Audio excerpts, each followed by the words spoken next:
Ayan po mga kabida, isang magandang oras sa lahat. Welcome po sa aking channel. Ito, good news po ito. Ano po, no? Sa wakas po mga kabida, kinumpirma na po, no?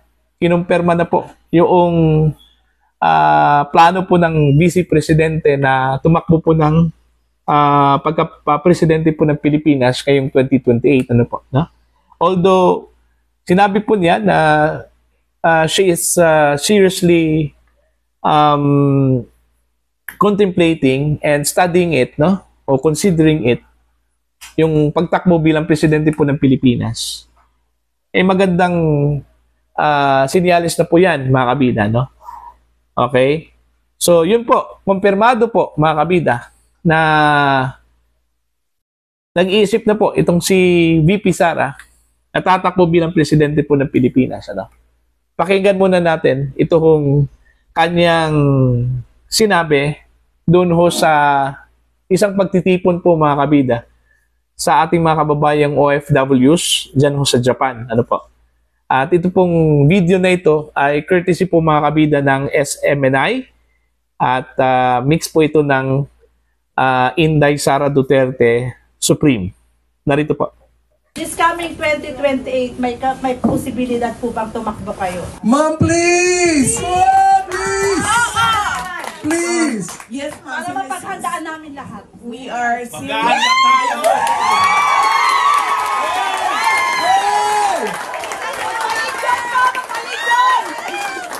We are seriously considering, ma'am. Please!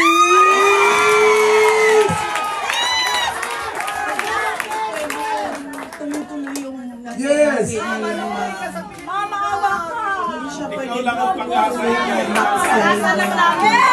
Yes, I really believe that our country will be great. And I really believe. We will be with you! Hey!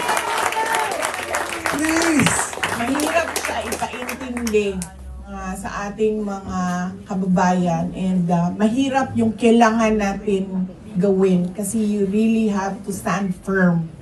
Especially with government policies para maayos siya.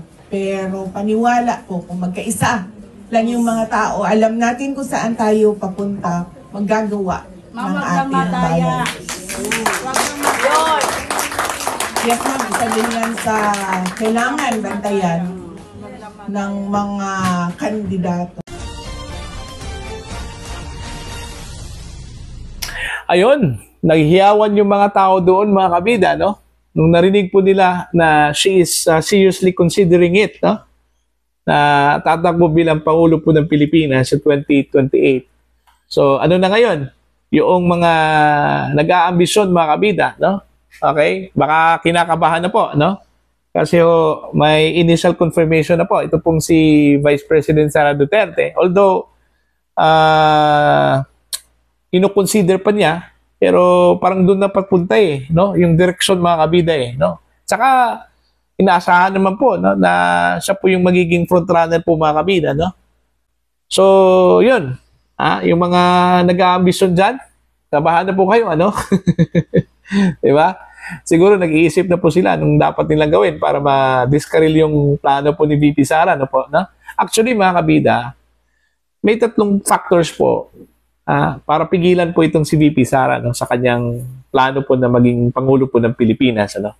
Okay? Alam naman siguro po natin kung ano yung tatlo, ano? Unang-una po, yung impeachment. Okay? Kung itutuloy po nila itong impeachment po laban kay VP Sara, okay, may posibilidad, ano? Kasi dalawa lang kasi ang magiging kinakalabasan ng impeachment, either guilty or acquittal, ano? Okay? Magdedepende yan sa ebidensya na ihahain po mga kabida ng prosecution. At paano po idedepensa yan mga kabida ng kanya pong mga abogado. Abogado po ni Vice President Sara Duterte, no? Okay? Kung mananalo po yung prosecution doon, definitely guilty yung magiging verdict po ng impeachment court, ano po? Ito pong mga senador, ano? So, kung mangyayari yan mga kabida, that's the time po na hindi na po qualified po itong si VP Sara na tatakbo bilang Pangulo po ng Pilipinas. At kahit anong posisyon po ng dyan ho sa gobyerno, ano po, no? So, Ibig sabihin dyan is perpetually disqualified na po ito, no? To hold public office po itong si Vice President Sara Duterte kung ma-convict, no? Kung ma-quit, di ba? Yun yung problema po ng mga nagsusulong po ng impeachment, ano? Di ba? Okay. Pangalawa, kung dadayain po itong si Vice President Sara Duterte sa eleksyon, eleksyon po ng Panguluhan, mga kabida, sa 2028, may posibilidad yun, ano po, no? Kasi everything in this world is possible, no?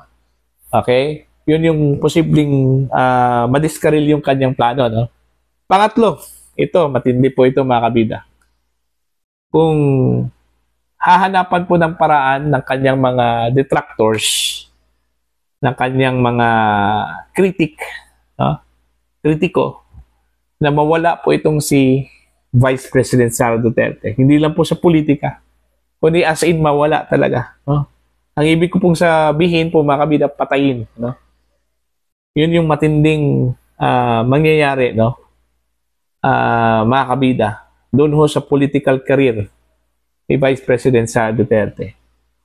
Siyempre, kung mamatay itong si VP Sara, wala naman talagang chance na maging Pangulo po yan, ano? So, yun po yung tatlong factors o tatlong mga rason, no? Kung bakit hindi magiging Pangulo po itong si Vice President Sara Duterte. Pero para sa akin po, mga kabida, malabo mangyari yan, ano? Unang-una po, yung impeachment, patay na yan, no? Diyan ho sa House. Sa mga nangyayari ngayon, no? Sa mga ganap po ngayon, mga kabida, malabo yan, no? Malabong isusulong yan dyan sa House of Representatives, ano po, no? At saka yung pangalawa po, yung dadayain po siya sa eleksyon, ano po, mga kabida, hindi naman po ako naniniwala, mga kabida, at maniniwala na wala pong gagawin na counter ito pong si VP Sara, ano po, doon ho sa eleksyon na yan, ano? Pangatlo, yung papatayin siya, siguro simula noong nag-declare po siya, no? Okay? Doble o triple yung pag-iingat po ng Vice Presidente po ng Pilipinas, ano? At saka hindi naman po siya pababayaan ng kanyang mga security personnel, di ba? So, I assume na mag-iingat talaga yan, ano? Itong si Vice President Sara Duterte. So, yun po, no? Yun po yung tatlo. At yung tatlo na yun, malabo yun, mga kabida, para sa akin. Okay? So, yun po, no? Isang magandang balita yan, ano? Yung initial na declaration po ng Vice Presidente na seriously ino-consider niya yung magiging kandidato bilang presidente po ng Pilipinas sa 2028. So, sa inyo, mga kabida, ano yung tingin po ninyo dito, ano? Maaga ba? Baka maging B na yan, ano? Si VP Sara, no? Kasi alam naman po natin kung anong nangyari po kay Vice President Jojo Mabinay, no? Nung maaga po siyang nagdeklara, maaga po siyang tinapos, ano, ng kanyang mga detractors, ano? Mga kabida, yun, hindi tuloy nanalo, talo tuloy, ano po, no? So baka mangyari po ito doon ho kay Vice President Sara Duterte, ano po, no? Anong sa tingin po ninyo dyan? May resemblance ba? O posible bang mangyari yan kay VP Sara yung nangyari po kay Vice President Jojo Mabinay? You can comment down sa aking comment section. Okay? At sa mga hindi pa po subscribers sa aking channel, mga kabida, you can subscribe. Just click the subscribe button, click the notification bell, and click also all para updated po kayo sa aking mga uploads. Maraming salamat po sa inyong lahat at God bless po, mga kabida.